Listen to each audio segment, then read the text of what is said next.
안녕하십니까. 모이 박사입니다. 반갑습니다. 제26회 한국화폐 경매를 끝내고 오프라인 경매, 즉 현장 경매에 대해서 조금 설명을 해야겠다 이런 생각을 가지고 오늘은 유튜브를 제작하였습니다. 우리나라 오프라인 경매는 지금 풍선 화동이죠. 화동양행에서 1983년 6월 11일 반포동에 있는 파리스 호텔 12층에서 오프라인 경매 제1회를 시작했습니다. 저 역시 그 당시에 화폐 생활을 한 지 얼마 안 돼서 참여한 기억이 나는데 약 한 195품목 정도를 한 것 같습니다. 그때는 경매가 처음이었기 때문에 룰도 잘 모르고 또 모든 것이 생소해서 약간 설레있던 그런 기분이 납니다. 83년 그 당시 저는 화폐상을 한 지 얼마 안 되어서 화폐 경매가 뭘까? 라이브 옥션이 뭐지? 오프라인 경매가 뭐지? 그런 궁금증을 가지고 참여했던 기억이 납니다. 올해 2010년까지 화동은 국내 명실상부한 최고의 경매사로 약 38회라는 횟수와 함께 질적 양적으로 엄청난 발전을 했습니다. 오프라인 경매에서 우리나라의 진귀한 화폐들을 소개하고 또 필요 없는 분은 경매를 통하여서 다른 수집가들한테 자신의 물건을 보내고 또 필요하신 분들은 그 경매를 통하여서 감정된 화폐를 구입하고 이런 과정이 중요하다고 생각합니다.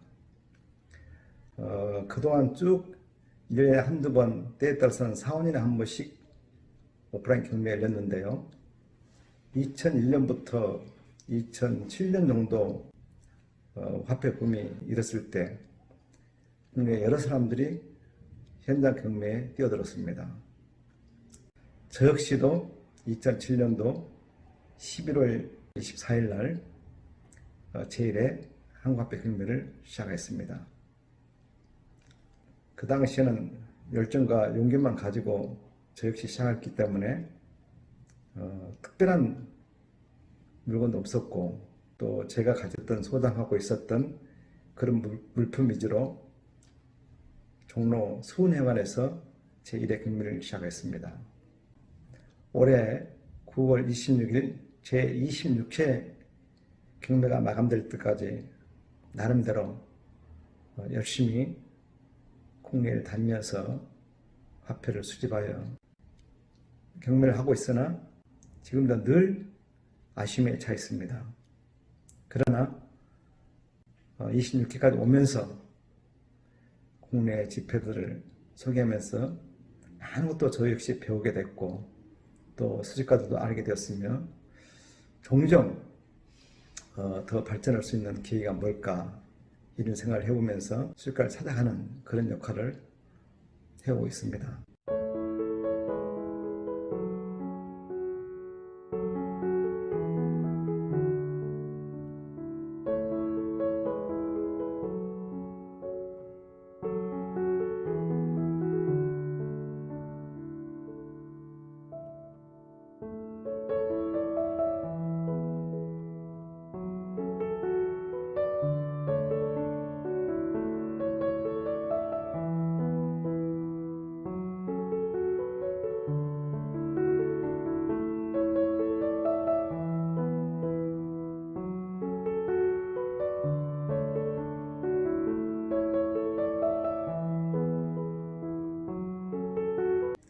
이번 26개 경매는 그동안 진행되어 온 오프라인 경매 현장에서 손을 드는 경매를 떠나 비대면으로 하였기 때문에 문제점이 발견됐습니다. 오프라인 경매는 거의 모든 수집가들이 한두 번씩은 참석해서 룰을 알고 또 모르는 것은 옆에 사람들 물어서 배울 수 있지만 이 비대면 경매, 즉 메일이나 팩스 경매는 그런 기회가 많지 않았기 때문에 메일이나 팩스 쓰는 방법을 모르는 분도 계시고 어떤 분들은 본인이 응찰한 그 물품을 너무 가격이 높아서 또 취소하는 경우도 있고, 또 실물을 안 보고 무조건 비딩해야 또 취소하는 경우도 많이 생겼습니다. 간단히 제가 경매를 말씀드리면, 요즘에는 국내에서도 미국이나 일본 다 그 경매를 보고 있고 또 응찰하고 그런 분들이 많이 있어서 이 경매단 룰을 잘하는 분도 계시겠지만, 제가 유튜브를 진행하면서 그 어떤 회원님들랄지 카페 회원님들이 이번 제 경매에 응찰하여 조금씩 문제점이 있는 것을 오늘 이 유튜브 동영상을 통하여 몇 가지 말씀을 드리고자 합니다.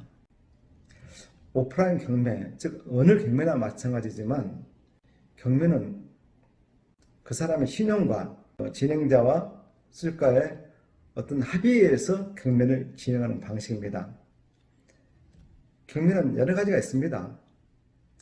일반 경매는 즉 저액에서부터 올라가서 최고점자가 낙찰되면 당첨되는 그런 그 제도가 일반적입니다. 고점에서부터 내려온 경매도 있습니다.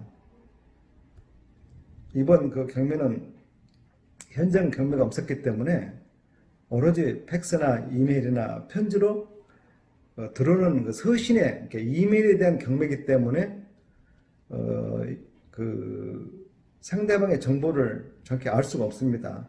현장 경매는 한 사람이 손을 들면 그 가격이 다른 상대가 없는 한 그 사람이 낙찰되기 때문에 비교적 단조롭고 쉽습니다만은 이메일이나 팩스 경매는 모든 걸 서류로 내기 때문에 그 본인이 이게 내가 적당하게 썼나 아니면 너무 높이 썼나 이런 걱정도 하게 되고요.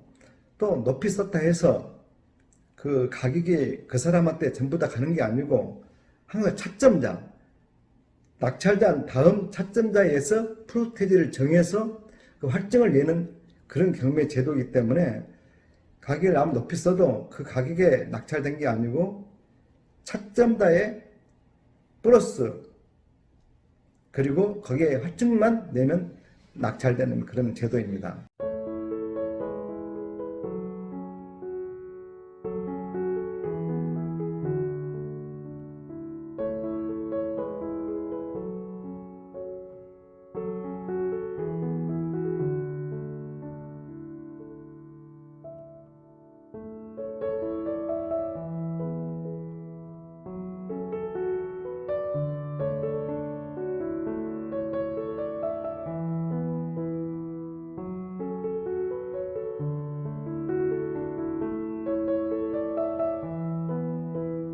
그래서 오늘 꼭 제가 말씀드리고 싶은 것은 이번 저희가 경매를 해보니 늘 그 지표가 있긴 있었습니다만은 이번 역시도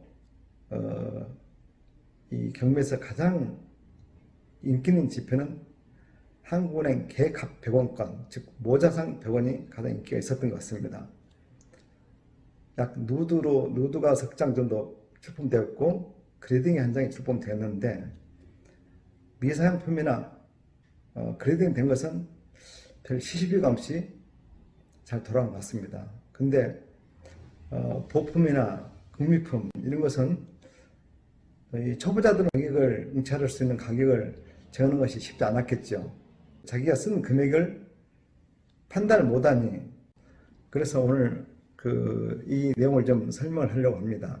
제26회 한국화폐 경매 221번, 222번, 223번 세 가지가 다 모자상이 출품되었습니다. 모자상 그 지표는 221번은 보품이고 222번은 금미품이고 223번은 미사용 마이너스 출품작입니다. 그런데 223번은 좀 전문가가 응찰해서 말없이 찾아갔습니다.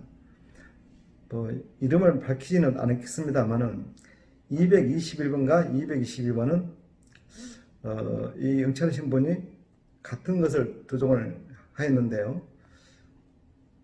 나름대로 갖고 싶어서 그 가격을 상당히 높이 썼습니다. 우리 경매뿐만 아니라 어느 경매나 마찬가지입니다.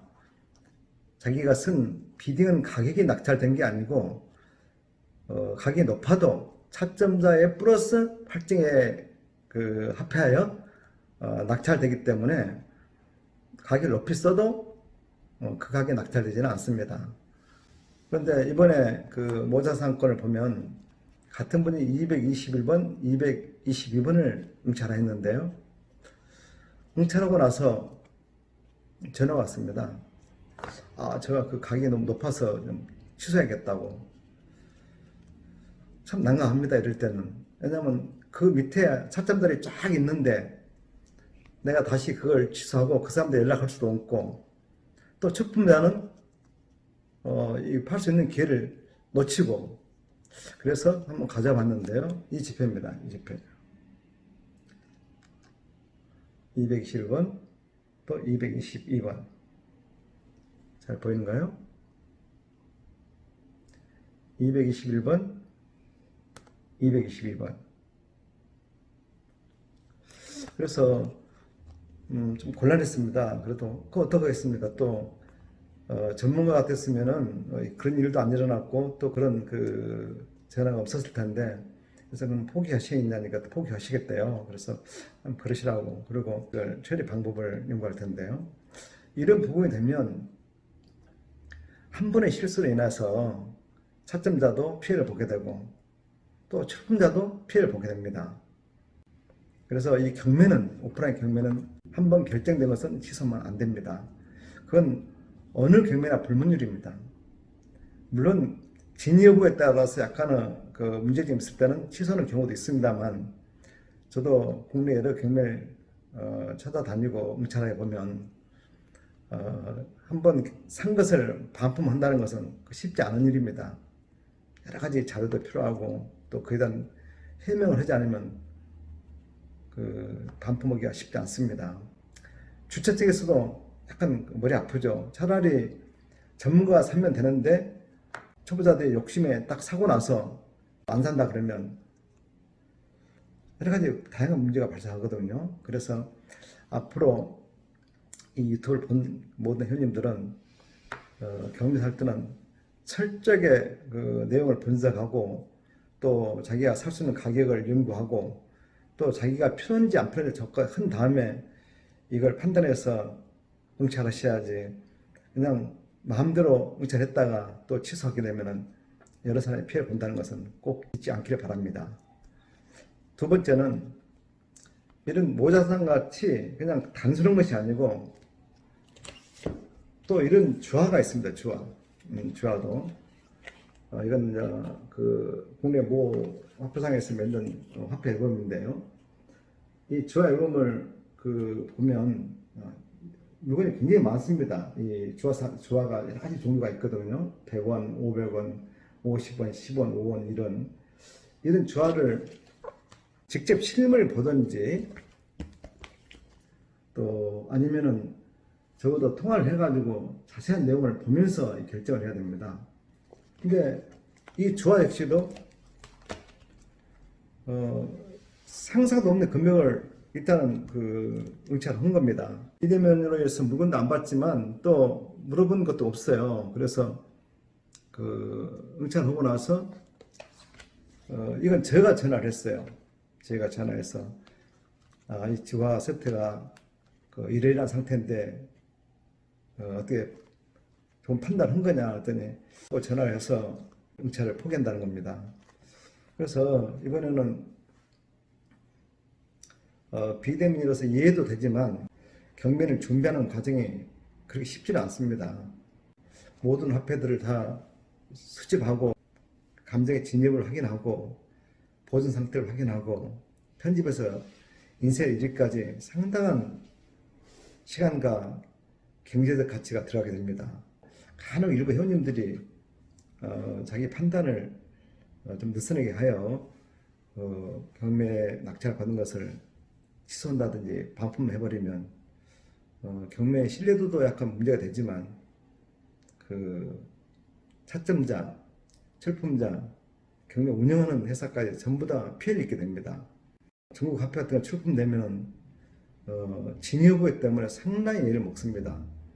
많은 데이터가 있는 것도 아니고 100% 감정할 수 없기 때문에 또 전문가의 의견도 들어보고 문제 생기면 반품을 일단 받아주는 걸로 하고 있습니다. 근데 진품 화폐를 아무 생각 없이 응찰했다가 취소해달라 그러면은 상당히 곤욕스럽습니다. 화폐를 수집하다 보면 여러 군데서 수집을 하게 됩니다. 카페나 또 밴드나 또 이런 그 화폐상이나 또 동아리나 다양하게 되는데 가장 큰 화폐, 가장 좋은 화폐들은 옥션, 그러니까 화폐 경매를 통해서 거래가 된다고 생각합니다. 물론 음성적으로 거래된 것도 있을 거라 봅니다만 비싼 화폐일수록 감정을 필요하고 전문 화폐상이 운영하는 경매에서 좀 돈을 더 주고 사더라도 그런 것이 아마 정석이라고 생각합니다.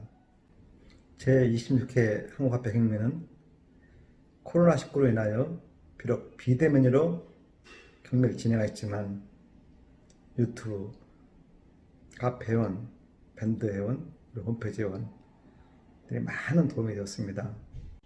앞으로 유튜브가 대세인 것 같습니다. 저 역시도 기회가 된다면 유튜브에서 실시간 경매를 한번 해보고 싶습니다. 이번 26개 경매 출품하였던 약 1073종 중에서 일부 회원님들의 경험 미숙으로 유찰되거나 취소되었던 화폐 등을 한번 시간 되는 대로 만들어 유튜브에서 실시간으로 한번 해보려고 합니다. 어떻게 해야 할지 걱정도 됩니다. 하지만 회원님들이 조금만 성원해 주신다면 유튜브에서 실시간으로 26회에서 유찰되고 또 취소됐던 경매 품목만 우선 한번 몇 점을 시작해 보려고 합니다.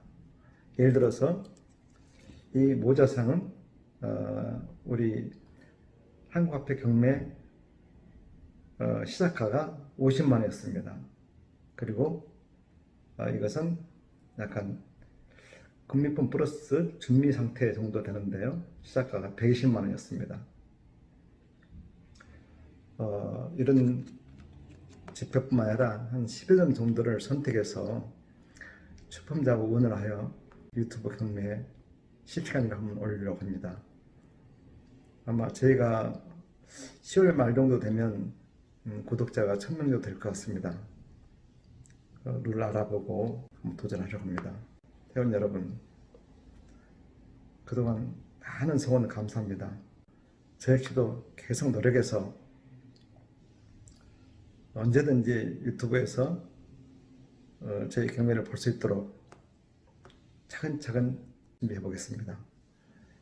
수량이 많고 적음을 떠나서 회원님들이 좀 더 빠른 시간 안에 화폐들을 접할 수 있고 또 저희 유튜브 경매를 통하여 본인이 중복된 수집품이나 또 필요없는 수집품 이런 것을 다른 수집가한테 수집할 수 있도록 그런 자리를 만들려고 합니다. 정확한 설명이 됐을지 모르나 나름대로 운영자의 그 어떤 애로사항을 말씀드렸습니다. 여러분 감사합니다. 안녕히 계십시오.